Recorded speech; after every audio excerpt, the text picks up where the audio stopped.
La décision de recommander à la séance plénière de lever l'immunité parlementaire de Madame Salimata Diop pour permettre à la justice de faire toute la lumière sur cette affaire. Je vous remercie. Merci, Monsieur le Président. Jërëjëf. Donc nous allons suivre la même procédure. La parole est à notre collègue Abdoulaye Tall.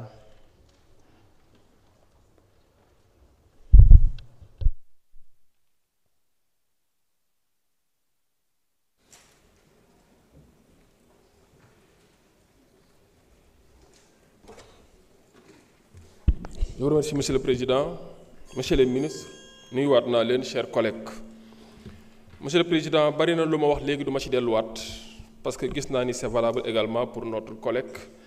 Salimata Diop. waaye may fàttali mbooloo mi rek ne effectivement comme ni ko rapport bi waxee sunu collègue ñëw na ànd ak défenseur am ñu mettre que dans les conditions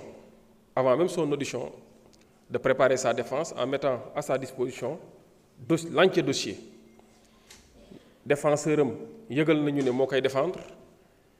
ñëw na tamit ci convocation bi ba ñu ñëwee tamit échange yi am na waxtaan am na suñu biir indi ne li mu jàpp ni ne ay firndeem la comme défenseur am tamit indi na ay arguments yu mu jàpp ni valable na pour ñu arrêter travaux yi ñu bañ a aboutir ci lever immunité parlementaire. bañ ci jógee tamit commission bi dans son appréciation souveraine gis nañ ni il faut ñu bàyyi justice def liggéeyam mu leeral d'autant plus que am na ay déclarations assez sérieuses assez graves concernant notre collègue. Nous ne préjudicions pas du fond de l'affaire, encore moins de sa culpabilité ou de son innocence. Assemblée nationale warta nekk même collaboratrice justice waaye dafa war a def liggéeyam et permettre tamit justice mu def liggéeyam d'autant plus que justice règle yi ko régir yépp fii nañ ko tëggee voté ko fi biir assemblée nationale. Assemblée nationale warta nekk un service d'investigation maanaam def enquête pour xool ba xam ndax mbir mi am na wala mbir amul doy déet loolu am na ñeen ñu koy def. Commission ad hoc amul attribution ou commission d'enquête parlementaire même si c'est une commission spéciale et temporaire mais c'est une commission ad hoc chargée de veiller même sur la régularité de la procédure pour laquelle l'Assemblée a été saisie mais également veiller à ce que les droits du député concerné soient respectés scrupuleusement et yaakaar naa loolu ci loolu la ñuy xaar. beneen bi mooy ñu bari bu ñu déggee haute cour de justice wala dégg justice rek dañoo jàpp ni égale détention ou égale incarcération non. Je dis non et je le répète. Le procureur de la République, le ministre de la Justice, ancien procureur, avec une expertise avérée de parquetier, entouré également d'anciens juges d'instruction et de parquetier, que j'ai eu le privilège et l'honneur de partager les juridictions et les prétoires, ne me démentira pas. Dama ni haute cour de justice xam nga luy différence am ak juridiction de droit commun dama jàpp ni sax juridiction de droit commun moo gën a nekk privilège. Parce que foofu am nga droit au recours mais haute cour de justice amoo droit au recours waaye l'avantage mooy vous serez jugé et par des juges et par également des députés mais beneen bi mooy avant même la haute cour de justice il y a ce qu'on appelle une commission d'instruction chargée d'investiguer sur des faits qui seront soumis ou non à l'appréciation de la cour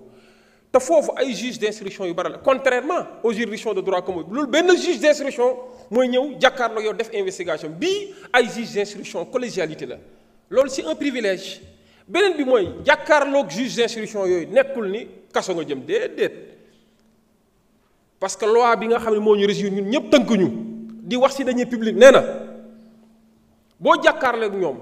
am ay contestations sérieuses loolu mën na leen permettre ñu bàyyi la. beneen bi mooy boo cautionné bu fekkee ay deniers publics mën nañ la permettre ñu bàyyi la ñetteel bi mooy la gravité des faits n'est pas même un motif de détention bu fekkee nit ki am na ce qu'on appelle des garanties de représentation en justice alors côté boobu bëgg naa nit ñi xam ne du mbirum ay politicienne moo ñu tax a jóg fi may jeexalee nag mooy li ma wax léegi ma fàttali ko mbir mi bëgguma nit ñi jàppee ko ay chasse à l'homme wala règlement de compte wala revanche non pas du tout lu ñu fi fekke la lu ñu hérité la et il est de notre responsabilité que la justice puisse faire son travail sans entrave et lui laisser les coups de franche pour que effectivement l'œuvre judiciaire soit rendue au grand bonheur du peuple sénégalais. Macky Sall fa mu nekk xam na ni moo santaane woon enquête bi fa mu nekk xam na ni moom moo saisiroon procureur de la République fa mu nekk xam na ni justice bi ñu demee ba saisir dafa war a def liggéeyam mais dossier baa nga tëdd di nelaw rek taxul nit ki set te dañoo bëgg ñun ngeen set ñëwaat fii dañoo bëgg ñu xam ne législature bi ay nit yu irréprochable ñoo fi nekk. jërëjëf. maa ngi leen gërëm. jërëjëf honorable député Marie-Angélique Diouf da nga ci sànni kàddu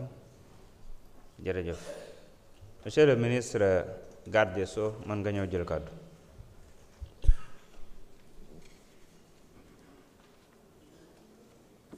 Je vous remercie, Monsieur le Président de l'Assemblée nationale, Monsieur le ministre du Travail, de l'Emploi et des Relations avec les institutions, honorable